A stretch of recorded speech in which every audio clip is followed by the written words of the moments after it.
Hi there, I'm your host McAuley Tucker, and you're listening to The McAuley Tucker Show, the podcast where I sit down with some of the most accomplished and fascinating individuals in the entertainment and business industry. From celebrities to industry leaders, our guests offer unique perspectives and inspiring stories that will educate and inform you. Join me as I sit down with my next guest to cover their humble beginnings, challenges they faced, as well as their accomplishments in life. You are bound to learn something new, so sit back and enjoy the interview.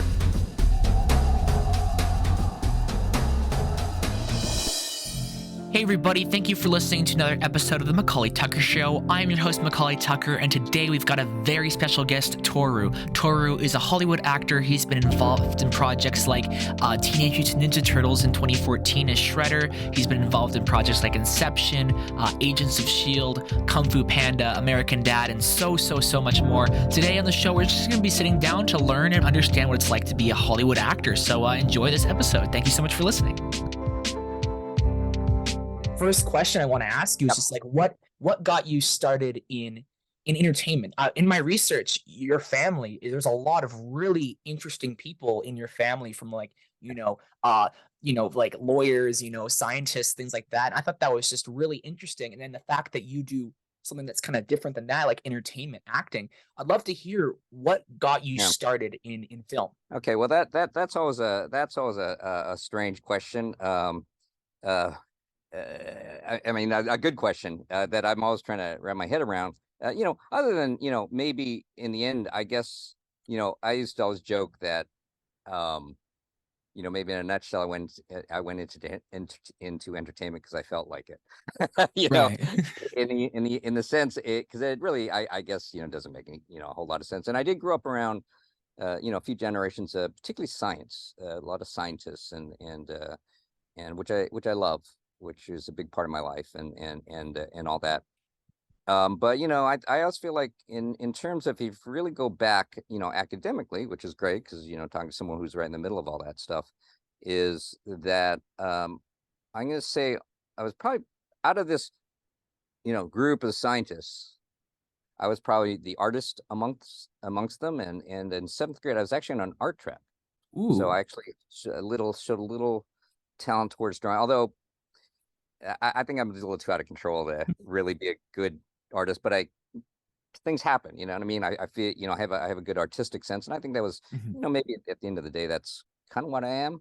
But that being said, I think all the Masamunes within the, for the time that I was alive, and the generations, we all kind of went into science, and as I was saying, I love science. I live and breathe it myself.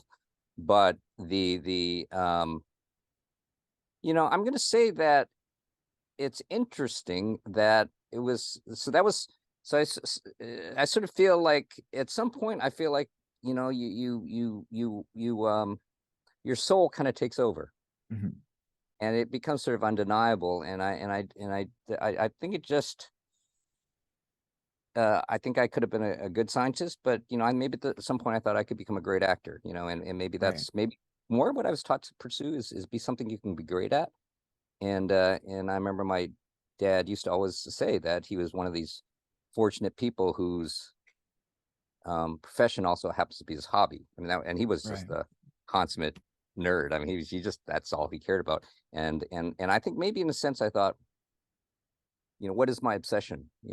What do I really feel like I really have something to say? And I just went down that path. Not a smart one, in certain ways, because it's I don't want to say it's not easy, because it's really fun. So I hate actors say, oh, this is so hard, because it's not. It's fun every step of the way. But it takes a pretty strong desire and sort of a rock solid enthusiasm that is required, and you have to, it's got to be what you really want to do. So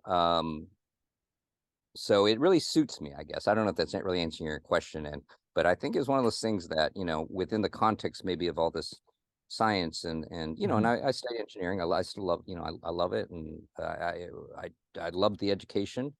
But at some point, I don't know, I just kind of felt like this is something I can be really good at, and I understand maybe on a deeper level.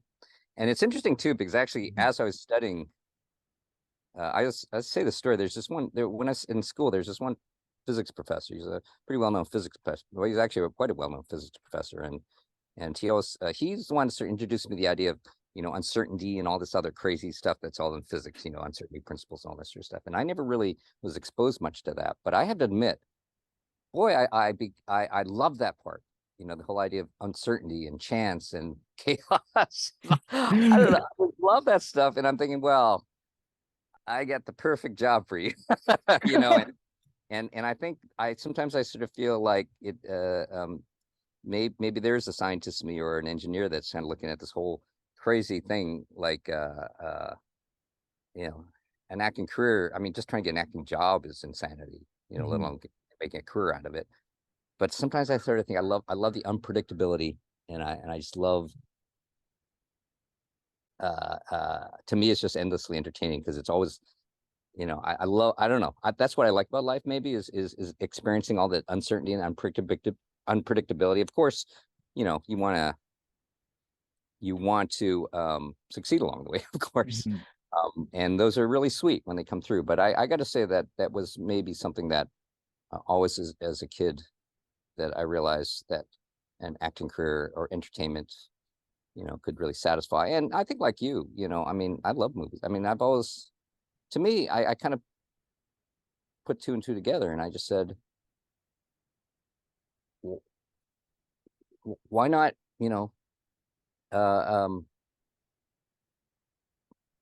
why not just have a very holistic view of your life and your career, where you're just, this is what you love and this is what you're pursuing. I don't know. I was very jealous of people that did that. And I thought, well, why don't I make my hobby my profession, or my profession my hobby? And and I got to say, after all these years, no regrets. I mean, I definitely found a career that suits me, put it that way. I think it definitely suits me for sure. You mentioned science, in entertainment. I wanted to ask you, how would you say science and entertainment are similar? In a weird sort of way, I think when you kind of look at sort of the higher levels, certainly they're very similar. I think in the sense you both are really trying to seek sort of a very elusive truth, and that's something again, I was raised that that's what you have to be pursuing, is the truth, and that's what you do in life. And it is one of those things that just getting a good take or something. I mean, it's just so many things have to go right, as with anything in science, right, to really get what you want, what I mean, to get to work. And whether you're without getting too much into the whole craft of thing, I mean, just to get that perfect take, maybe let's call it the perfect take, to get that is as elusive as maybe trying to line up a couple of molecules so they'll react with each other. I really, it takes that it takes that level of faith, it takes that level of perseverance and everything. So and it just comes out, it's magic. So maybe that's the part where they are very similar.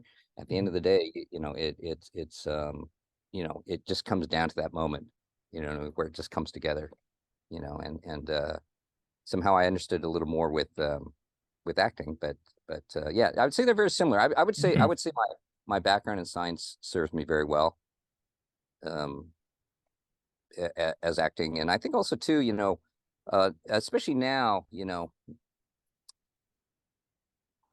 where I think sciences are developed, to the point of where you do have elements of chaos, you do have uncertainty. These are all big elements of what we now understand about science, which we've always known about about entertainment and show business. You and I have always known that, but I think that they are, geez, what does it take to get things to happen? Exactly.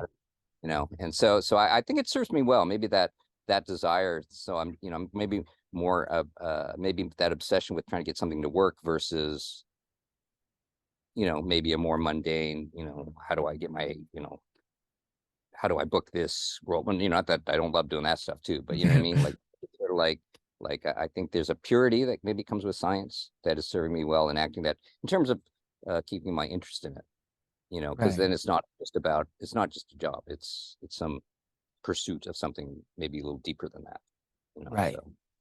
With such an impressive, family, you talked a lot about growing up, including all these amazing people, lawyers, literary figures and things like that. Can you speak to the influence your accomplished family members have had on your own, personal and professional development? Well, I would say the two main things is one, hard work. I Mhm. mean, that's the only way anything gets done. And I to be able to see it work and actually be able to achieve things that are well, that seem impossible. And I think to not be daunted by that. So I think that's first and foremost is the work ethic, and I would say that seeing the progress that goes along with that, and the every so often things work out. I think seeing that and experiencing that allows me to sort of maybe maintain this faith that I can kind of keep my train going, and then you know uh, uh it's almost like if you invest fully into the process, um and to be observed people where there were results, I think makes me sort of trust that whatever, all one, I think naturally the hard work is there because I enjoy it, Mhm. I guess, and knowing that the rewards, if I keep doing what I'm doing, rewards do come up along the way, and maybe being able to observe that, both of those sides, I think is maybe that's probably influence. I'd say in terms of family influence, I would say that's um what's it. And plus I think plus I got to see a lot of people, I think, I don't know, that were having fun, like in maybe in kind of a weird way, but in their own personal way, but just having fun with their lives, doing what they want to do, and I don't know, just kind of having a cool life, I guess, right? and Yeah. and and being able to see that, um that's not a bad philosophy. you know Yeah, exactly. Your science to entertainment. I'd love to hear about that transition. Because you talked about how you want, you love movies and you love that, and we talked yeah, about how how you started into this, but like kind of like the transition period from yeah. science to like I'm gonna try some acting. So no, it's a lot with a lot of the people that I spoke to. There's different instances where someone called them up and said, "Hey, they're looking for an extra in this situation," and things Oh like yeah, that. I want okay, to, yeah, I'd okay, love yeah. to hear. I'd love to hear that. Absolutely. So basically, since I was saying I'm probably more of an art person, I don't think Mhm. people really, nor and I'd be one of those people, didn't really expect that I would end up pursuing art. I mean, I was just a very mischievous kid, and whatever, and I just was all sorts of weird projects in middle school and high school, and I was always into like doing some crazy stuff, as were all my friends. And that probably continued through college. That's who I was kind of drawn to, and I had one buddy that made these we would make ridiculous movies, but we're just doing it for fun, we're just trying Mhm. to entertain ourselves. And so that was the first time I actually got in front of a camera, was when just making all these movies, with this one friend of mine, which I always call my number one corrupting force in college. And then I think that was that whole thing. I did I did have there's one girl that who we eventually became a girlfriend of mine. Mhm. Yeah, and and she was working at a commercial. I think it's, I don't think they were doing theatrical, but I think they were doing modeling and commercials. Anyway, and I would always go and visit her, right? And Mhm. we'd joke about stuff, right? About, oh, maybe I should just get a headshot. Maybe I should, we joke about it. And I do have this theory that every truly great idea always starts out as a joke, because they come from somewhere. And at some point, that was one thing where I think I was first exposed to the idea of, oh, you mean people actually get paid to do this, Right. and that was another piece of it. And I had a buddy at the time who was I think working at Dunkin Donuts. Where are you in New York, or where are you? I'm in Canada actually. Wow, your stock just went way up. That's great. That's great. So I and he was a guy. Just we were hanging out. This is shortly after college, and he was working at Dunkin Donuts, and he got this job working as like an assistant to an assistant to assistant editor out in Hollywood, right? Mm. And he just packed up so quickly. It was on the plane, and I'm sure it was a job that was maybe paying. But I gotta say, I was kind of jealous, you know, like he just got on the plane, and he ended up going on to become a successful editor. Ooh. But he said, yeah, you know, I want to, I haven't talked to him for years, but he decided, yeah, you know,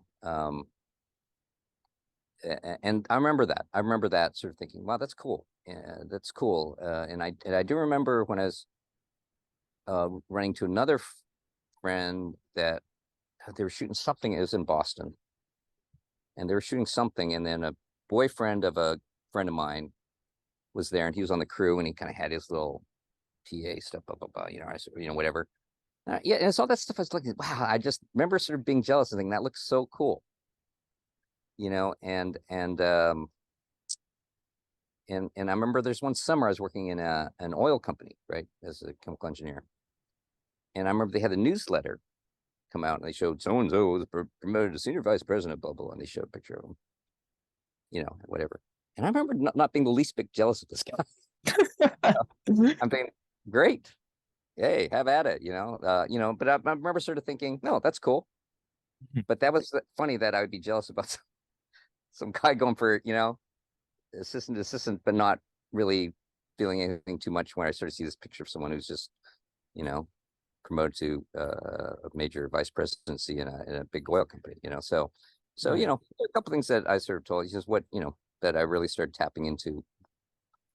I mean, where do you want to be working? What kind of office do you want? You know, and I love sets. The first time I did do some extra work. First time I was on a movie set, I said, all right, this is where I want to work. Yeah. And I haven't looked back. So yeah.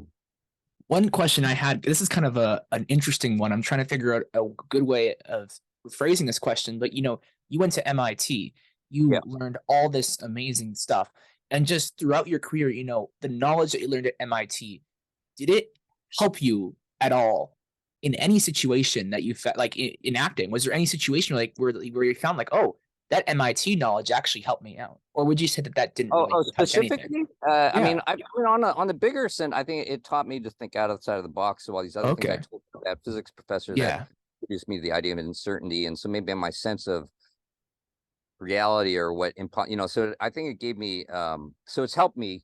Thinking like a scientist, I believe, has allowed me to survive this long, because I understand kind of how things work, maybe from my perspective, how things work, that uncertainties, you know, written into it and all these things. So I feel like it keeps me going. So there's sort of the overall thing, and I use that all the time. I might drive my friends crazy because I'll bring up little scientific concepts. They say, oh, this is why we should keep encouraged, and they think I'm such a nerd.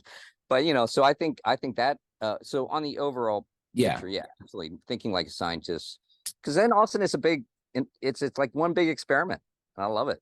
You know, this whole thing is a whole, like, and so I think that way of looking at the world helps me, but specifically on set, I know, oh boy, oh well, you know, okay. I did a thing on this is crazy. I actually, during COVID, I did this a TV series that was on Twitch. Yes. Yeah. I was the first narrative Twitch has ever produced, and we won a freaking Emmy, which is crazy. Yeah. And what I played was Dr. Matt Lin, and I was a AI scientist engineer, and I had this. It was really a great. It was a great concept, great show, and I had built this AI daughter, which is played by an actor, you know. But I had built this AI and my thinking was, the context of the show was, I realized I built this AI daughter, and this was based, and the backstory was I had a daughter that was killed 8 years prior in a school shooting. So there's and since then my wife had left me, and you know, blah blah. But I was a crazy AI scientist, so I built this AI, that looked like a 17-year-old version of my daughter. Mhm. And anyway, so the idea is that I realized and it's all connected with, I don't know how familiar you are with like how AI, there are all these questions Yeah. about how to socialize them, and it was a fascinating subject. And the idea was that I'm supposedly this this engineer, and I heard there's this thing Twitch that, oh yeah, and I need my daughter to meet some friends, but I didn't want to send her out onto the into the world. So I said, I don't know, this Twitch seems pretty good. They seem to hang out on Twitch. So that was the premise. Is I said, Yeah. and then she always ended up every show saying, I'm Sophie, and you're going to help me become human. And it was pretty cool. And we had different things. We had a great writer and blah, blah. So anyway, but I was Dr. Matt Lin, and I would dive so much into the AI of it. And I actually learned how to code in Python, because I said, all right, I'm not good at it, Yeah. but I actually, and I tried this little one line, it still doesn't work. A little one line neural network, a little one layer neural network that does not work. And I was so excited because it's just some code, and I wrote it, and I put in some data, and it came out. I said, great, Yeah. awesome. I was so excited. And then I put some more, is the same answer came out every single time. So it doesn't work at all. But anyway, I did that, and just about every time we covered something, and I would usually correct the writers. I said, I don't think that's how it worked. And Mhm. they'd let me rewrite the lines, and I just kind of got really into it. And I think they did have these, there was this one point and they let me do this, and I guess that's probably why they hired me, is they were talking about they had this this code thing that they kind of would do this. The whole thing was this bizarre thing, but they also would have something where they'd interview us, Right. like a weird alternate reality. And they'd ask me about some math background, and there's something, and for some reason they brought up, there's this mathematician von Neumann who did all these automata stuff, but it's all that kind of generative, how do I want to just kind of where you have these simple rules, Mhm. and you have pixels, and it just kind of, you say, okay, light up, if this light's on, then, oh no, light, become light up or turn into a 1 if the pixel 2 above is 1 and the 1 to the right is a 0, or something like that, or just simple rules. And the idea is that you feed those set of rules in, and then you get all these crazy patterns, and sometimes it lives, right? And sometimes it just dies. But the idea is that it's more of a generative approach towards reality, as opposed to this is how you make the pattern. Like, in other words, the pattern is generated. Does it make sense? It's more of a Yeah. recursive. So anyway, long story short, during this whole thing, they asked me about this because they brought that up. And I said, can I elaborate a little bit? And they said, sure, and this is on Twitch, right? Where they're chatting. And I'm very proud of it. The chat went dead. The chat. Because I think, and I like to think, because I mesmerized, but I was very proud of that. I just kind of went, and I just kind of got more and more into it, and it's funny. And there's this all, because it's usual Twitch, Yeah. kind of like, I mean, you know how it is, right? Yeah. And all of a sudden, I like to think they were listening to me, and that's what happened, because I was trying to explain, why, as the scientist, why that fascinating. But as a kid, or not a kid, but college, that is Mhm. part of that uncertainty part that really fascinated me. That this guy's Right. Neumann, his mathematics thought, oh no, it's not like you said this is how it's going to be. It's reality isn't just this fixed thing. It's something that's generated from rules. It's all recursive, and reality is sort of created. It's a living, breathing thing. You know what I mean? So that's, I think, was a big influence why I started looking at the world a little differently. And so anyway, but that being Yeah. said, on that show, I actually went to town, and well, there's one other thing too. There's one other time I was on stage. The play Proof? Yes. Yeah.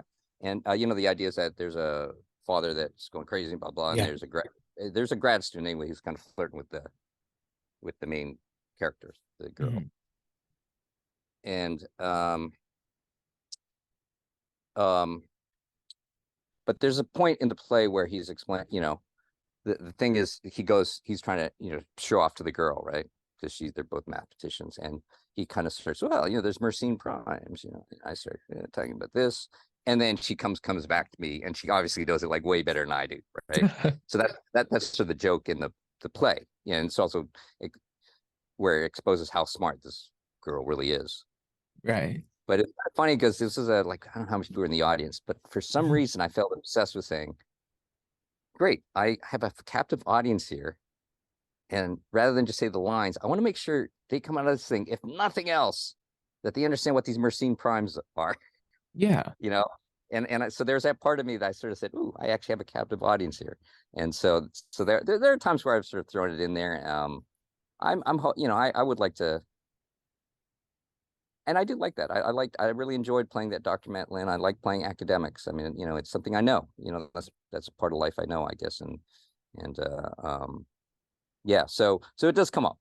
It does come up. So when I have a chance to nerd out, I never I rarely miss the opportunity. So and it's important to enjoy, the things that you grew up with. And it's really also valuable when you're able to take this knowledge that you've learned and apply it to your everyday life, which is why I love these interviews, because you're able to hear these type of things and you're able to apply, the things you learn to your everyday life.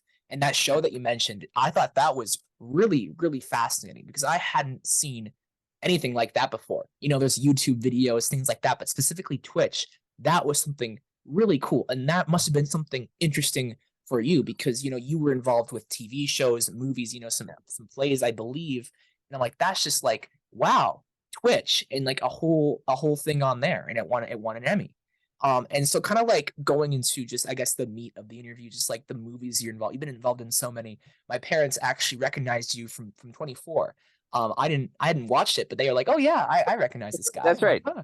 And Yeah, I'm like, oh, the director John Cassar, who created the series, I worked with him on a very short-lived show in the 90s. I just did a couple episodes where I played I don't remember the name of my character, but for the Japan Space Station. It was based on the shuttles. So anyway, yeah, so that was that, and yeah, it's been fun. I love it's a fun journey. I mean, I got to say, it's been a good time. It still is. I love it. Even to this day, I wake up and probably could have been richer doing something else, but in fact, I know I could have. But yeah. but I wake up every day, every week, and I just think, yeah, gonna have fun. So, but yeah, I've been very lucky though. I have been lucky. I've gotten to be on some pretty cool projects for sure. Yeah, and looking through your catalog, we were watching Agents of S.H.I.E.L.D. and you were on there, and like, oh, that's even cooler. Marvel Cinematic Universe, I guess you could say you're in at least one of the, you're in the show. You were in the show, and that must have been a great, because there's different people that you run into on all these different sets. I remember speaking with some people about asking them if they'd run into people who were working on previous films that they were involved in. And so you must have at least run into like a number of people who are like, oh yeah, I recognize you from this project that I was involved in. It gets kind of interesting after a while, and also you usually just watch TV or the movie and you never not see someone, which is that's where it's sort of bizarre, where you realize how if you do it long enough, you will look up and you just see your friends everywhere. It's kind of funny, and I'm sure if you become like super famous, then it's got to be strange, I think Andy Warhol, someone said something about that, how they loved fame because they could just pick up magazines and see what their friends were doing, so, which is kind of true, but yeah, there's a lot of crossover, and everybody's just everybody's just looking for work and working as much as they can, and it's nice. It's a nice community, so and I think that's part of the rewarding part, when you realize that you actually have a circle, kind of a family, which is great feeling. In anything, right? This is what we're always trying to crush for. So, how I discovered you, I was mentioning this before the interview. I discovered you through Inception, and that was a great movie. I watched that, and further just research, you said the first line in that movie, which is pretty cool too. And I wanted to like just ask you about this experience, like how long did it take to do this? Like, just was there anything? Because again, you've been in so many projects, but specifically this film. Can you share a little bit about this experience, just in the involvement of Inception? Yeah. Well, it's I've been kind of lucky because I've gotten to do a lot of projects where I'm actually a big fan of the people before, and also even the big fan of the even person that wrote the score, the Hans Zimmer. That was pretty cool, being on a scored film and all that. But I remember it was very funny, and this is classic. This is why this whole uncertainty thing is. I remember I had so many things going on during the audition, because I'm sort of that security guard thing. And I remember sort of thinking, and I get this thing, okay, audition. I'm thinking, oh God, another audition. All right, I'll whatever. And I see the security guard thing, and I remember I just saw some sketch about these guys were these security guard flunkies at the front desk or whatever. And so I just threw on a little blue shirt, and a little thing and whatever, a tie. And I'm going, all right, I'll be a security guard. And I showed up. And I'm embarrassed to say I didn't. I looked at it, but I guess I didn't look at it close enough. I don't always read the stage directions or like that. And then I go there, and they're all these like guys, these like really badass guys in black, and they're like all off. I'm going, oh, and I look down on my sides again. I see they say exterior castle. I go, oh, one of those kind of security guards. But I said, but I just went in and I just did it as an actor, and I just embraced it. But it just goes to show you, they probably thought, all right, he didn't. I don't know, maybe he's coming from work or something like that. I don't know, but this is all that really matters at the end. And Christopher Nolan had been looking. Apparently, I didn't even know this project was going on. This stuff's all secret, so you don't even know what you're reading for. I mean, it's crazy. Even while you're working on them, you're not. It's all on a need to know basis. It's insane. So I went there and I just did my thing, and it's a big casting person, so I knew that. But I just had so much on my mind, I wasn't thinking. And there you go, right? That's when things happen, when you're not paying attention. And then I kind of slowly put two and two together, and I started thinking, because everybody else in town except for me knew about this project. Right. But apparently he's been looking for weeks because that's the first face, and it's also the person that represents Limbo, right? I don't know if you remember that. Right. But that's the part where, I always love the part where there's talk about Limbo. It said, there's nothing but something like raw, unstructured, subconscious down there. We don't want to go down there. And I kept thinking, well, that's me, raw, unstructured, subconscious. That must be. I must read that walking in the room, but he was looking for that, and he was. I think he's sort of saying too. He really wanted everybody for the first 10 minutes to be completely confused. Like he wanted to create a feeling of absolute confusion in the beginning. I was saying, all right, well, I guess I guess I evoke confusion. So it was one of those things that I just went, and it was just magic. I mean, it was I mean, all these, I mean, it's amazing. I mean, that whole experience, I was going to say Leo, but Leo DiCaprio. There was a funny moment too, because they didn't want anybody to know anything. Yeah. And there's one point where we kind of shot stuff at the beach, and then we're going up. No, I think we shot stuff at the soundstage. All that stuff inside the castle was on the soundstage. Amazing. It's just like, now you see what it must have been like to work for Kubrick, because it was just mind blowing. I mean, whatever you see on camera, it's even more mind blowing when you see it in real life on a huge sound set. And then finally I'm going the next day, and it's whatever. And I say, but it was a really nice day working with Leo DiCaprio and Ken Watanabe, and it's just magic. And then the second AD is kind of going, all right, well, I think we're gonna be up the beach next week, and you're gonna have that scene with the character playing Cobb. I'm playing, dude, I know who that is. But no one wanted to be the person that was. Is very funny, but but I played around with that. I wouldn't tell allowed to anybody I was even working on that project till it came out. And but it was pretty special, and that's the dream, right? You work with people like that. And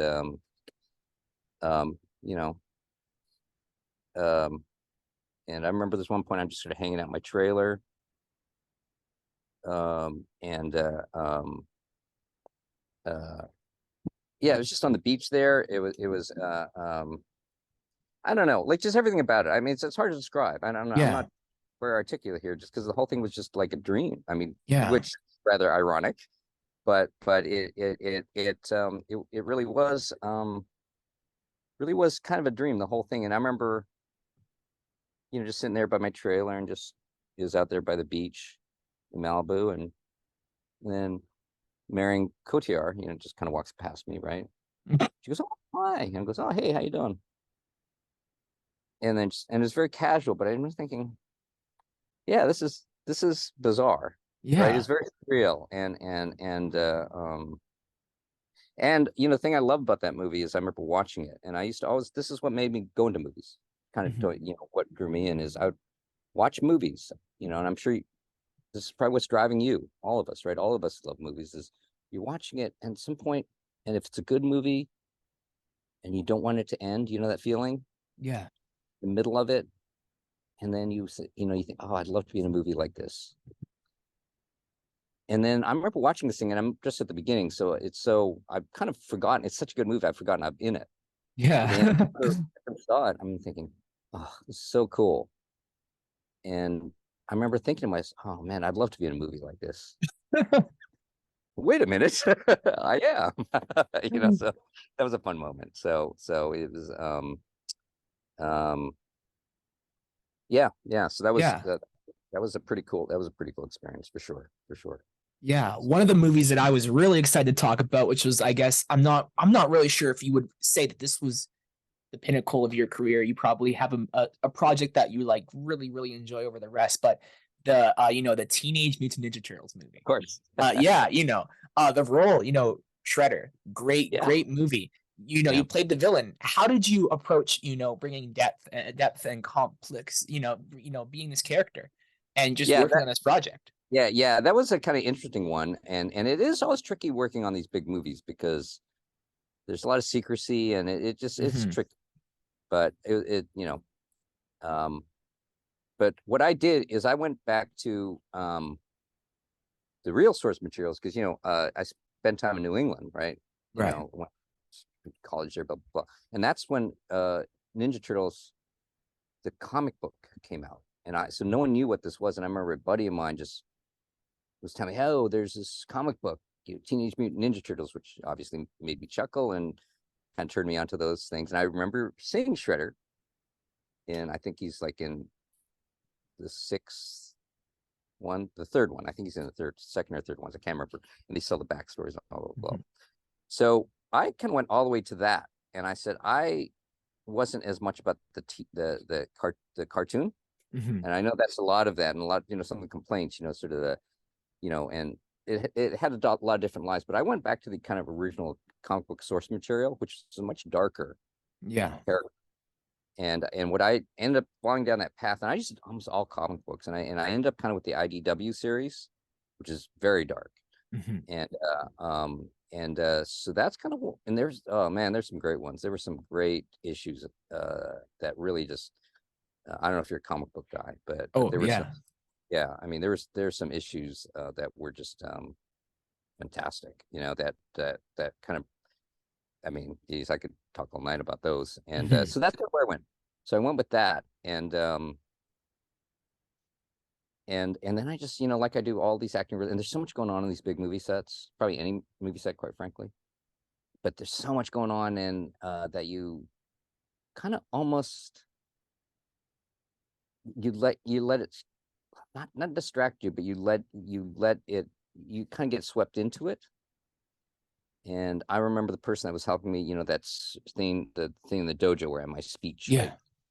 And they're just changing lines. They said, and learn these in English and Japanese, it's like just crazy stuff. And even my, like, like, okay, great. And I told them I need 2 days of warning, but apparently that turned into about 20 minutes warning. Entire speeches. And even my translator can't translate that quick, anyway. Yeah. And we're going to show this thing, and it's going to be shown all the world, including Japan. So great. All right. And I remember my translator getting kind of mad because, and she was saying how calm I was. And I remember looking at her Mhm. saying, yeah, but you know what? This is a gift, Mhm. because right now in the scene as Shredder, you're probably at the most insane moment in your life. You know, Mhm. the turtles finally, you know, like that point, and you're just ripping through your people because they messed up again and they're Mhm. losing to these turtles, whatever. It's kind of this insane moment where you're just like insanely frustrated and angry or whatever, blah blah. And I said, this is like a gift because guess what? I don't have to fake it at all. Yeah. And I love that sort of this David Mamet sort of like deny nothing, create nothing. And I love that thing. And so a lot of that, as far as creating the character, I said, you know what? The beauty of having a character that sort of establishes, I believe, you know, Shredder's up there and just picks up these unsuspecting actors saying, all right, I'm gonna live through you this time. Yeah. And it feels, if I don't know how else to describe it, you almost feel like a little possessed by this just because the character is bigger than life, Mhm. that there's no way as an actor you can really live up to. So you just let Shredder take over, I guess, you know. And that's, Right. and as I saying, and I did every night just tons of research through the comic book. And so that's probably why it turned into kind of a dark character. And that's what the director wanted. And that's what Yeah. Michael Bay wanted. He, you know, Yeah. he later, but that they were going for a real dark Shredder because that Eric Sachs was supposed to be the more public figure. Uh, um, so anyway, that was kind of the idea behind that. But comic books and just letting Shredder take the driver's wheel, a steering wheel or whatever, driver's seat. Yeah. And I don't know how else to describe it. It sounds weird, but it was very palpable on that particular role. So it Yeah, was kind of cool. yeah, and you were also later on you did some voice work in the cartoon, Teenage Mutant Yep. Ninja Turtles, from what I saw, which is also kind of cool. It's like, oh yeah, no, I'm back here. This is kind of weird. Like one question I had, kind of the last question involving Teenage Mutant Ninja Turtles, like a lot of that movie has CGI, right? And so I was trying to understand, did you ever like wear that suit? Like was that all like CGI and No, you were no, doing yeah, the yeah. voice work in the That was studio? pretty. Yeah, I did all of the stuff in the dojo, and all the voices, Hmm. were mine. You know, obviously, they pitched them down, obviously. So Yeah, all the voice, and anything close up was me. But as far as like all the stunts, I mean, yeah, quite frankly, I'm very much one of these people that I just let stunt people. I'm no Tom Cruise or whatever. I mean, I just kind yeah, of feel like even if I had, the if even if I was brave enough to do them, I'm not gonna do them as I mean, I remember early on with one thing they had something I was working on, some indie film, and we had these really great stunt people, and the real simple thing is, you want to do it? And I goes, oh, okay, I can do my own stunts. I tried it once. It's so simple, it's embarrassing. hmm, And I said, no, let these guys. And this guy just was amazing. Like he was like this whole John Woo, like he's horizontal to the. It was amazing. I think, why would I even try and match that? I mean, unless I'm not. That's not what I do. So I kind of like that. And I think with the Shredder thing, I really like the. I mean, I don't. That's why I feel like I'm part of the team that put hmm. that together. And I had I think I did my part for it. Which I um, but there were a lot of people involved in Yeah, creating, and that includes stunt people that were walking around with all that stuff. Because yeah, I mean, I do stuff, yeah. but I'm not nearly at that level. So why not get? I mean, these guys, I don't know, these stunt people on sets it's hard. Like the guy that was fighting me, like in the dojo, like he would go, and they're so good. They'd hit, and they had so much control. They could just like stop their fists like millimeters in front of your face. It's amazing what they can do. And Wow. yeah, and just they're so good. So I think, why do I want to endanger everybody, including myself? And not that even gave me a choice. I'm no Tom Cruise. I don't have that kind Yeah. of Tom Cruise. But even if I did, I said, and it made it fun. Yeah. Let's create this. When I was watching the movie, I was very proud because I said, you know what? Yeah. That's a scary Shredder, and that was kind of cool to be part of that. Yeah. Not, as you can see, I'm not the scariest guy sitting here. So that was pretty cool Yeah. to actually create that together. So Did you I get like any figurines like of the characters, because I know talking to a lot of my guests, they're sometimes given gifts after they're involved in a project. I know one of my guests, he voiced a character in a not very popular Disney film back in 2011, Mars Needs Moms, and he was telling me that he got a slow cooker. And that was like when slow cookers were like really big. And I thought maybe for this role he might have been given like a little statue or something of like the character. Yeah. I mean, they had they made action figures, and so actually, I remember at the premiere, um, they only had one left. It's funny, Oh, and they said, oh, and they found it. They gave it to me. It was really funny. So I oh, have that, and so I have the that was sort of, I guess, the official action yeah. figure, and it's kind of cool. You can take the helmet off, and it's all bald and scarred like I was, and oh, which by the way is the Walking Dead people were the people that did my makeup on that. Pretty Ooh, cool. okay. Yeah, Oh, they were amazing.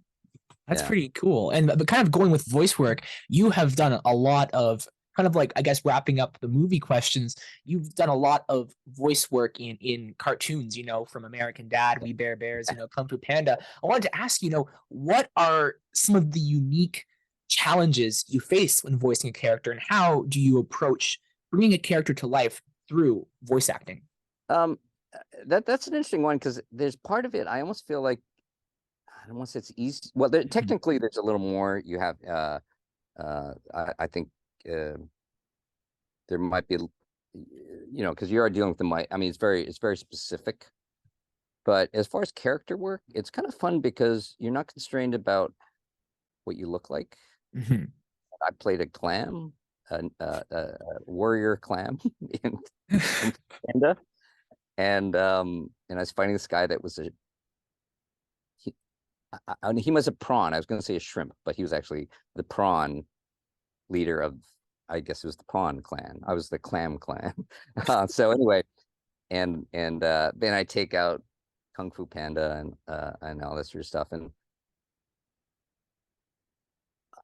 it was kind of cool to just I don't know, like where you just go and you can just be a clam all of a sudden. I mean, it's kind of cool, and so it's kind of it's a weird. It's very freeing. Mhm. So as far as challenges of it, they're real specific things. You know what I mean? Like you're in Yeah. a booth. I mean, and there are technical things that you have to be more aware of. Yeah. But it to me, I'm sometimes I feel like I have the most freedom in that. Yeah. Um, uh, depending on what it is, but it to me, and I played some pretty wacky characters, so I got a lot of freedom. But but it's a different animal, but in a weird sort of way, I don't want to say easiest, but I think I Yeah. sometimes feel the freest when I'm doing voice work, because it really is just your imagination, I mean, and um, the extent to which you can imagine, you leave your body, I guess. It's almost like just, I don't know. Like I kind of feel like it's almost like, and sometimes when you're talking on the phone, Mhm. it's like a different sort of, sometimes it feels like that. Like you're Yeah. just talking on the phone and you can just kind of really there's a weird sort of intimacy that you can create Yeah. that is when everybody can see each other. So it's I'm yeah, but challenges, I don't know. I mean, I think as long as you just make sure, Mhm. you know, you just gotta make sure your mouth is pointing to the mic. Yeah. You can't go off axis, as they call it. You can't go because no, there's really sensitive mics. If you go off axis, then you mess up Yeah. the engineer. It's a little things like that. So, but as far as character work, you can just go to town. It's I like it for that reason, and it's Yeah. always funny later because see what they came up with. So, What role of all the roles that you've done, big, small, boy, has had the biggest impact on your personal growth, and why? oh man, that's a hard one. Mhm. Personal growth. Talking about like my craft. Yeah. Okay, that might be a little easier. I'm going to give you two then. Sure. I'm going to give you two then. One, I did a play at the Goodman Theater with I don't know if you're a theater guy, but Mary Zimmerman is Tony Award winning director. She's kind of amazing. So it's Yeah. I'm very lucky. I've got to work with a lot of people that I'm actually fans of. Mhm. I don't know. Um, uh, and I got it was just a great role, and I got to Right. do 8 shows a week. And I always thought because I'm an MIT, I always thought MIT was like the anti theater training, and, and like it set me back, and I got to work with all these people that were like Juilliard and Tisch School and all these amazing actors, and it Mhm. came out of that sort of feeling, okay, I, I'm I belong here, Right. among all these actors. And that was just an amazing show. 8 shows a week, blah, blah. So that, I think the growth was exponential there. And then the second one, I'm going to go ahead and say The Artificial. I mean, Okay. I mean, I learned a lot. Um, yeah, and not to mention went on for years, and we did, and they just gave me so much. I had so much freedom on that, so I got to really experiment, and so I'm gonna say, they're all great. They're all Yeah. great. Those two really, what do they say? Cut my teeth, and that cutting my. There's some saying, I can't remember where where I sort of felt like I came out of that ready for the next level, or whatever you want to call it, or it changed me in a good way. And I had friends saying that, who saw me at the Goodman. She said, "No, you changed after that play." I go, "Oh, really? Okay." And so, yeah. So, I'm gonna say those two. I think that's Yeah. fair enough. I mean, obviously, I wouldn't say those two are the linchpins of my career for sure. It's Hollywood, but in terms of personal growth, I learned a heck of a lot on both those projects, as with all of them. But I really learned a lot on for sure. I kind of went from some wacky, nerd that thought mischievous little nerd that thought, "Oh, wouldn't this be great to become an actor?" And to actually saying, "You know what? I am an actor. This is what I should be doing. So those had a lot to do with it. And I feel like now I could, I'm ready for anything. So. Yeah. It's very important to, have projects like that impact and change your life. And as mentioned earlier, really important to learn and listen and grow in every experience that you're in. The challenges will help you grow, and that's what I've learned in life. Kind of going to like present, right now, like what sort of things are you working on? In my research, I came across a few things, but I'm not sure how accurate this is. Something about developing a hockey movie and also a stage play written by your ancestor. I thought that was pretty cool. It's so funny you're saying that, because I was just thinking about those two things, and those are ongoing. Okay. But yeah, my buddy, he's like he's done like some professional MMA fighting. I've got to train with him, but I didn't tell him. Hopefully, he won't watch this. But he whacked me, and man, I was like, he put me out for a while, and I never told him that, because he didn't think he hurt. He thought he was tapping me, but man, he bruised me. I mean. Ever since then, I've been a little gunshot about training with him. But anyway, we've been talking a lot about putting a hockey movie together, and we know this other guy that, and this guy's wife is, I think, a doctor for the Kings or something like that. And it's so funny. He was actually one of the calls I'm going to make after this, and we're talking about that. Yeah. So, cool hockey movie, and then yes, I have a playwright that was my grandpa's cousin. Okay. And he's a well-known playwright, and it's funny. I found an anthology that had his plays, and I found his scholars, and he was part of a very interesting movement in Japan, where right around the Meiji Restoration, where Japan started discovering the West. And it's so funny, like, theater people, they're rebels. They're always rebels, and they're doing kabuki and theater and blah blah. And this is what theater was in Japan. Very representational. And these guys are saying, what's going on in Moscow? He's talking about the Moscow Arts Theater and like all this very like Chekhov and Strindberg and all these these type of plays. And so they said, screw this sort of like lofty, like let's do real like gritty plays about people. And so he kind of was part of this movement, and he wrote this play called The Couple Next Door. And it's funny, you start reading it, you don't think, oh, I'm reading some historically important Japanese play. It's just like a couple. It's like this married couple that's been married way too long, and it's so subtle. Like basically, in a long story short, is they were sort of the very rich, kind of greedy couple, whatever. But they had this, whatever. They were just at a fancy, and they had this part of Japan. They had this fancy summer home, and I can actually play one of the lead characters, where I lost all the money in some bad investments, so we were completely broke. And so the movie starts where the night before they repossessed all our furniture, and we had nothing left but a recliner. And so this is when the wife and I have to come to terms with the fact that, like, because our whole marriage was based on money. Yeah. Now we have none. what we're trying to hang on to. And I had this mistress in Tokyo, and she kicked me out because I don't have any money anymore and all this sort of stuff. And the couple next door, there's two younger people living next door. They're just observing us. One's sort of this supposedly a playwright, blah, blah. Anyway, that's but it just reads great because it's just intimate. It's so opposite what you think of sort of Japanese theater as being very stoic and blah, blah. It's just gritty. It's just, and they're just really mean to each other. Funny. It's really funny. They're just like, they've been married so long, they say anything to each other, and it's kind of funny. And so that's the play. I've got it. I had a reading for it done, and that's the next thing. Yeah. Those, so funny you said that, because those are two things I thought end of the week, I'm going to get those started up again. It's a lot of, let's get together, make this happen. But you know what, if I can do either of those, that would be something, it would so you go make your radio dramas. I'm going to get this hockey movie and this play put together. Yeah. Yes. Like a deal.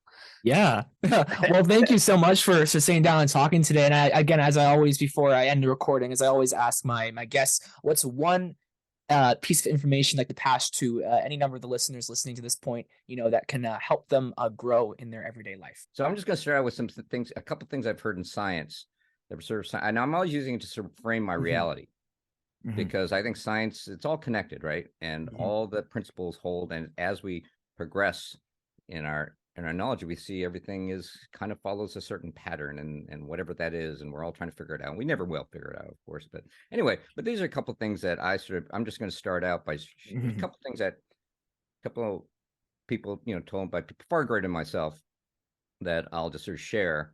The first one, I've been reading this book, Kevin Kelly, Out of Control. He was actually an editor, I think, for Wired back in the day. And this is kind of a book on computation, AI, kind of the way the new reality. I mean, things are different now, and certainly AI, and kind of what, I think we talked about earlier about how there's sort of a reality that's sort of analytical, and you say this is what I'm going to try and get on, this is how I'm going to get this, and there's sort of a generative where life isn't that simple, and where we're going is not that simple, certainly not predictable. And anyway, so this is a quote was. And we'll see if they connect to my later thought. We'll see. You can edit it. You can fix it in post. You can connect them in post. And the quote is, which it really grabbed me, and this was a recent one, this is why I bring it up, is that in computation, at least in our old models of computation, an arbitrarily small event can and often does cause an arbitrary large effect. Sort of that butterfly effect thing. So the idea is that I always feel like, what I've always take that as is that, it goes along the lines with the anything can happen kind of thing. And I say, I just try my best to stop to not worry about predicting the outcome, because, we can't, we just simply can't. It's clear from science, from life, whatever. Life isn't like that. And this industry definitely is not like that at all. I think it's because there's so many moving parts, and whatever the math or whatever that's actually going on, like that. I mean, anything supports that, AI, statistics, quantum mechanics, they all, it's, it's very long. Life is very nonlinear. Linearity is a nice way to sort of keep our sanity and figure out how to make this next step. It has its place for sure, but it's overall, as I was saying, I use that as, just don't worry about the outcome, right? So really what the key is, you got to focus on what you're doing. And so you're executing. It's all the details, right? That's where it comes. The regular details and the consistency, and just really being ready for when those opportunities can and will come up, right? And you just be ready for them, and just don't be average when that opportunity comes. Don't settle for being average, right? And that's a long-term thing. So that's sort of an ongoing thing. There's another thing I like too, which I often use to just get me through, keep me moving forward, is a mathematician Hungarian mathematician. I think it's at Princeton, I believe. And he wrote this book called Solving Problems, and his thesis on how to solve math problems. But you see that, that's not a bad way to figure out how to, get cast in a big movie. Maybe there's some connection. That's the big old math problem. That's what I'm working on. I guess that's the one I'm working on. So one of that is that if you don't know, and I'm probably paraphrasing some of the stuff, so my forgetting these great thinkers. But if you don't know how to solve a problem, there does exist a problem which you can solve. Find it. And that's always a great thing. Is there's always any given day people say, "Oh, it's slow. I don't know what to do. Blah, blah, I'm lost." Blah, blah. So but the key is there's always a million things you can do. You just got to find them, fix that. On to the next one. It's going to open up your reality. It's going to open up your vision, right? And it's just going to leave, but you can just keep doing that. So I really like that one. The last one, and before I kind of move on to move off the science thing, is there was something it was the person back when I was there is Charles Vess. He's a fantastic president of MIT, and he always talked about sort of I think the qualities of entrepreneurship and maybe whatever blah blah. These are basically good things to be to have or to embrace is, and I loved it because it said excellence, boldness, optimism, perseverance. And that was his whole thesis on it. And I remember sort of, it's a good way to sort of frame your life. Yeah. So that being said, back down to earth, we'll talk about a couple practical things, which I think are essential for anybody pursuing show business or, any of these crazy bad career decisions that we're unfortunately we are unable to resist, despite all the good advice around us. But that being said, assuming you've made that decision, very important. This is something where a lot of people mess up. Is just get your money right, because, and I get it. It's tricky, and I'll tell you, it's tricky. It's very tricky in the context of trying to do any of the stuff to try and take a traditional route, and it's going to the money part's going to be tricky for anybody, unless you're unless you got that big old trust fund or whatever, right? It's tricky, and you have. I remember a housemate of mine always said, which is great. Two things he said. He said, one, you got to decide you're going to become a lifer. I'll address that later, and that's a decision you have to make at the beginning. And but mainly he's saying financing your career, it's part of the creativity, right? That's part of your creativity, because you got to think of the acting, or I'll say entertainment career. It's not a fixed object. It's not this goal. It's not that, oh, let me just fix this and it'll be great. It's a living, breathing organism, and it's just constantly has to be cared for and nourished. Okay, and financing is a huge part of that, and a lot of people just trip over themselves, and that's what ends it. And just figure that out. I can't, and there's no great way to do it. It's everything's designed such that it's hard to figure out how to finance this, but that's part of the creativity. If you want it, you got to figure it out, right? Right. And of course, with that, maybe a corollary to that is that, if there's anything you think that's holding you back, right? Money also is a big one. It holds a lot of us back. But if there's anything, any habits, whatever that is, and they can be serious ones, whatever, drugs, alcohol, whatever, whatever, just being organized, any number of things, just if there's something you don't like about yourself or something you think that's holding you back, just figure it out and just fix it. I'm not saying it's easy, and it may take you decades, but fix it. Just do it, because that's, you gotta feed what you're creating, and it is a living, breathing organism, and you got to treat it that way. You got to nurture it that way. So that's sort of but definitely the money thing, it's something that is not fun to talk about. anytime you're referring to a creative career. Yeah. But just somehow you got to figure it out. Yeah, exactly.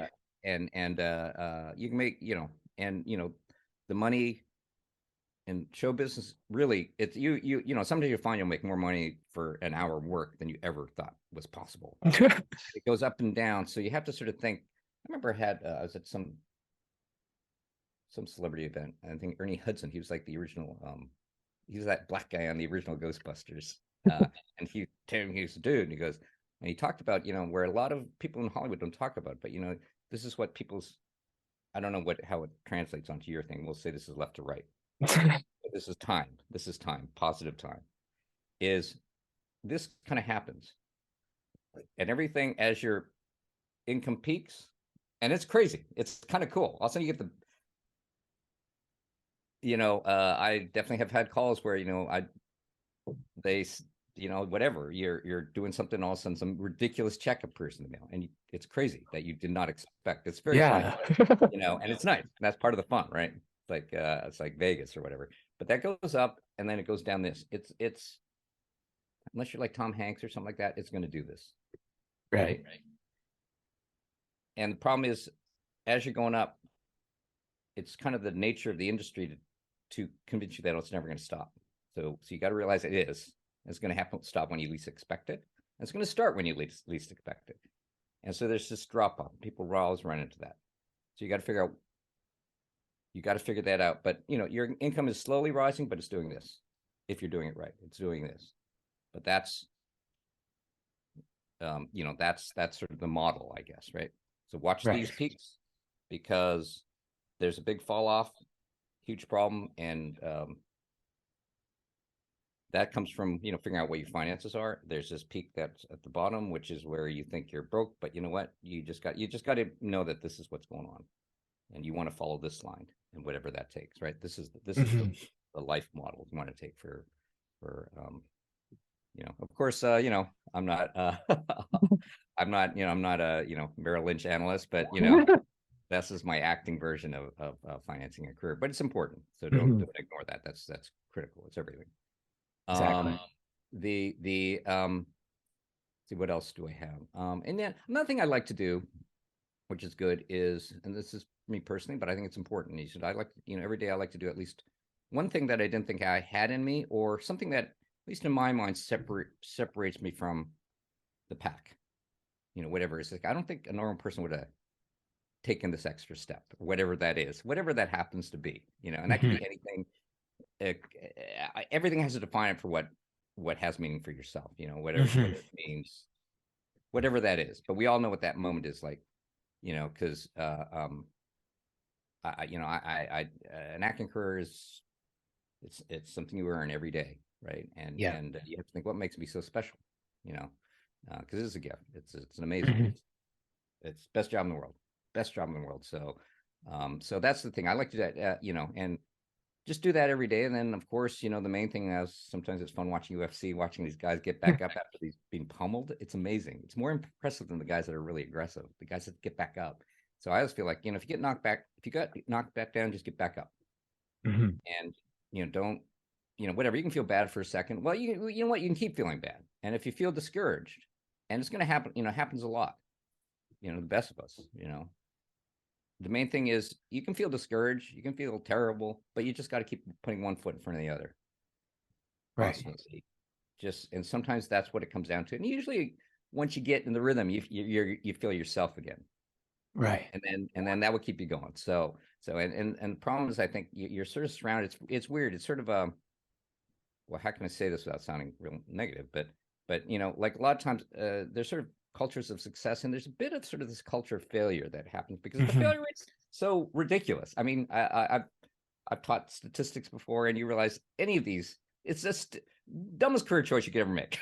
Statistically, it's impossible. But we're outliers, right? We're outliers. So that's what we're counting on, is becoming outliers. Not a bad way to live. It's kind of a cool way to live for the right kind of person. But that's what we're shooting for. But that being said, there are a lot of people who you kind of are surrounded by that, where people just they have doubt and fear, and they just give up way too easily. Just don't be one of those people. One of those people sounds terrible, because we're all human. Don't fall into that. Put it that way, because we're all vulnerable to it. Exactly. I'm lazy and fearful is the next guy. Trust me. But you just don't fall into that, because the odds are stacked against us.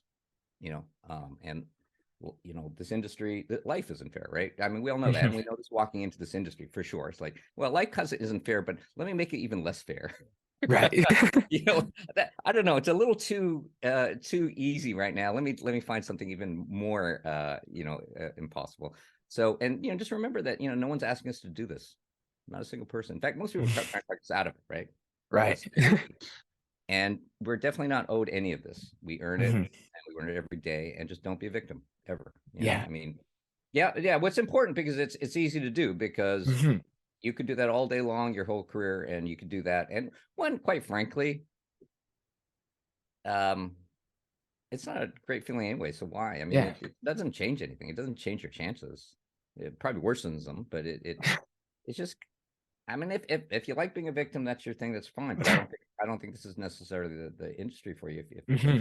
your nature. But it's also kind of fun, because this, I was joking with a buddy last night. It's like we're saying, we're kind of living the dream. It's so crazy, and Yeah. it's not the dream by a normal person's definition.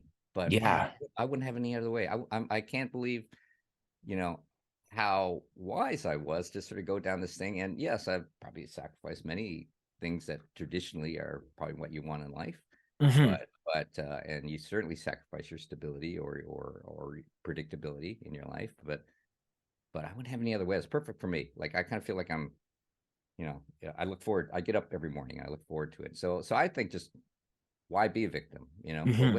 I don't like that place personally, but I just think it's a bad place to go. It's very easy to fall into that. So you gotta just just keep going, and it's not, yeah. So all that sort of stuff. And so Yeah. I think the key is, where you're, because no one, as I was saying, no one wants you to do this, right? Hmm. I mean, unless they're humoring us, right? They're all Yeah. trying to dude, don't be dumb, right? Yeah. Don't throw your life away, right? They're all right. That's what we hear, and that's the reality of it. And these are people that love us, and it's actually pretty good advice, quite frankly, for certain Right. things. So no one wants us to do this. You start with that place. So you have to really kind of look in the mirror, uh, and a really hard, honest look, and you have to decide if it's what you really want. It's a life choice. It's a life choice. This is how you're deciding. Do you want to live on the edge, or do you want to, go for the big dream? All these things, right? And you have to decide if that's what you really want, and you have to decide if you can really pull it off. And you have to be dead honest with yourself. And that being said, it doesn't have to be a negative thing. I love that thing is where that little moment where you kind of snicker and you say, "Yep, I can pull it off." Like that little weird snicker, and no one else can tell you that. But you got to, do that. But once you decide that, and it's kind of cool, right? You notice that moment where he says, "Yeah, this is." You feel it, right? And I don't need to explain to you. I know you do. Yeah. I can just tell by the look in your face. You know what exactly what I'm talking about that moment. Yeah. You got to decide, is that, all those things, and no one else can tell you this. There's a decision. But if the answer is yes, you got to hold on to that, that very profound belief in yourself, because a lot of times you're the only one, Hmm. really, and you can never. At some point, you'd have to say, you just can't give up on it, because that it's a crazy dream, but that's what makes it great. That's what makes it, Yeah. and you'd have to be that lifer, and whatever that means, and you have to have that, so you do have to, take action, all these things. And that's, we're in the playoffs, man, you know and you got to step up, Yeah. and um you know if you decide to just settle for being average, you're going to be out in the first round, you know Exactly. and the main thing, I think also to kind of maybe a corollary to the earlier thing about, watch what you're hearing, because you're going to hear a lot of stuff that is not good information, um that's very negative, blah blah, and that applies to maybe to any number of people, but you got to understand that doesn't apply to you, and you have Right. to, maybe it's arrogant, but don't tell people that, just keep, but the main thing is, I think it's really important over time. I've really put a lot, where you just surround yourself, and this is really important, you surround yourself with really positive people with a positive outlook, and know how to, get stuff done, and people that you really truly respect, that truly respect you, and that, that you support each other and love each other, surrounded Hmm. yourself that love you, right, and love them back, just as hard, and I'm gonna steal a quote from Captain Picard from Star Trek. So that's how, so when you hear this in your head, you need to, I don't remember what episode. I think they were going to I think they're getting sucked in some gravity void. I was with my family. We were like looking at the science, and I was like, all right. Well, that is scientific. And somehow there was these plankton, interstellar plankton that appeared at the end. It was very weird, but they survived this crazy thing against all odds. And he was just saying to his crew, he goes, "You are only as good as the people around you." and that is the truth. And as I was saying, when you say it here to yourself, make sure you do it in Patrick Stewart's, the Picard voice. Don't hear my voice, okay? So, but you are only as good as the people around you, and that is the truth. And that makes it great too, because that makes it fun. Because at the end of the day, my grandpa was like this as a scientist. He, I remember when he just thought the whole thing was just about making friends, and not in kind of a cool way, you know what I mean? In sort of a way that where you have common beliefs, and it's a cool kind of bond, I guess. I don't know, or something where you just come out of it and you have some real friends, and they're all doing really cool stuff. Yeah. Nothing like that. It's a great feeling. Then I don't know. So I just think, and I think that will just help you get there in general too. I mean, obviously, just from common sense, from networking, you need that, and you can't. And then your whatever that is, your height, your awareness, your spirituality, all this sort of stuff, your creativity, everything goes up, because that's all we got. That's all we got, and we got to protect it. And it's great when we, have all those people. Just so yeah, that's a big thing. And maybe the last thing, I'm sure I could go on all day, but I'll finish off with this, is, the main thing, man, is just have fun, man. And just have the time of your life, because it's, and even, have that intense regimen, but, don't be afraid to be spontaneous and do something really crazy and stupid, like it's all part of it, like it's, it's all part of this crazy journey, and it's really fun. It's an amazing ride. I think, for the right person, it's just really the most amazing ride. I don't know how else to describe it. I know you get it. So, I do. Yeah. Yeah. And it's hard, and I've always said, I don't never believed in being, I'll give it 5 years. You hear that all the time. And every time I hear that, I said, all right, well, I wouldn't even waste those 5 years, because I have said, I'll quit when this stops being fun. Yeah. And I gotta say, decades down the road, man, I wake up, I'm having a blast talking with you right now, Yes. And this is, so that's the part, that is, important to hold on to, and kind of keep reconnecting with that joy. And also, I don't know, this sounds really weird, but what I know what I'm talking about, is like, connect with your greatness, that moment, that feeling of, okay, all right, I know how this all looks to y'all. But let me tell you, all right, there's more to it, right? Or whatever that is. But just reconnecting with that, and what you can bring to the world, whatever that is, however you want to frame that. But just reconnect to that joy, and reconnect to your own, your own greatness, and just know that you are special, and you do have this stuff, and and you just want to share it. You just want to share that with the world, and these are all good things that just keep going. And I think if you just keep doing that, all those things, and just day in, day out, just year in, year out, just keep showing up for yourself, whatever that is. And it all is different for everybody. And maybe it's like whatever gives you that step, right? Exactly. And there's no such thing as a slow time. Don't, as I say, going back to the beginning, don't try and predict the outcome. It never gets slow. There's so many things you can be doing, and getting on with this, really. And that kind of is that is the life. That is the life. Creating every day and doing whatever it is, and then and I guarantee you, and I like to think, well, I'll just say from my own personal experience, if you do all that, I mean, anything really, I mean, anything can and will happen, and it's always when you least expect it, and you just have to be ready for those moments. And it's I don't know how to put this, but it's hard to, you will look back in retrospect, and just like, how did all those things happen? I don't know. Like, no one knows. I mean, it's crazy. Yeah, exactly. So just that to me is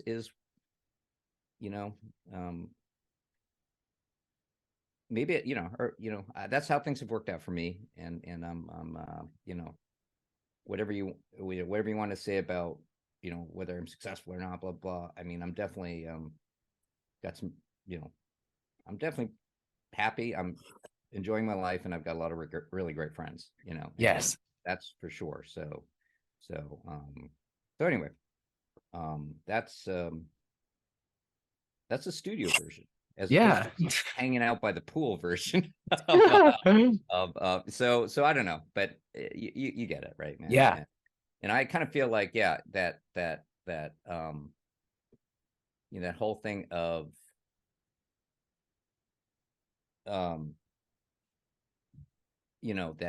that real, find out where that thing is, and if you believe, like, in other words, if you believe me on all this stuff, and you don't have to. You don't have to. You can say I'm full of it or whatever. I mean, I totally accept that. It may be truth. I don't know.